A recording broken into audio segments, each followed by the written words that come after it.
Bear with me. This is going to be tough. This is going to be a tough one. I'm a New York City kid. We grew up in the city. We had an apartment in Greenwich Village. Also in upstate New York, we lived. My grandfather had a shop on Christopher Street in Greenwich Village. And when I was a kid, I always knew that I could step outside and I could look to the south and I could see the Twin Towers. It was important to us. It was a big moment. And as a kid, you just looked and said, wow, that's America.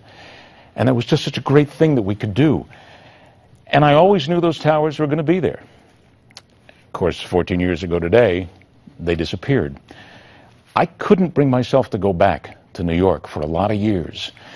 And it was only when I came to work here at Newsmax, I had to go up to New York, fill in for Steve Malzberg one night, and I went down to Ground Zero for the first time.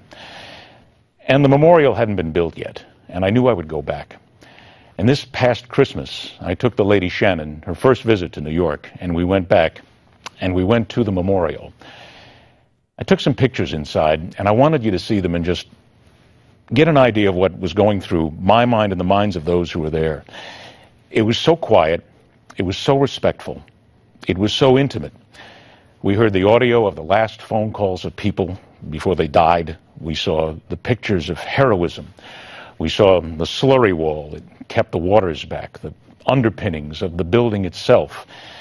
And to be able to spend time there and understand the twisted metal that left behind twisted lives and ruined lives, thanks to some people who simply wanted to kill us for no other reason than we're Americans. It was tough. It made me realize that we're a lost people in so many ways. We're politically and religiously at each other's throats. And I keep thinking to myself, wasn't it this that was supposed to bring us back together, make us Americans again, make us all just one people? And I realize that we're not there. We're a long way from there. But there is something about this day that's special. When my grandfather passed, about 1988, my dad took us up to dinner at the World Trade Center, and we looked out over New York,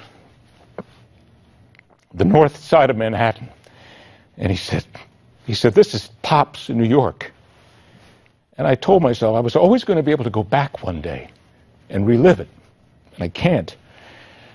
So it makes me think of him and all the Pops in New York and all the grandfathers and all the people that we miss to this day, and how we can never, ever take them for granted again, and remember how much we love them and we care about them. And as Americans, we want to make sure that this never happens again. This one's for you, Pop. I'll see you next week. Have a good weekend, everybody. Until then.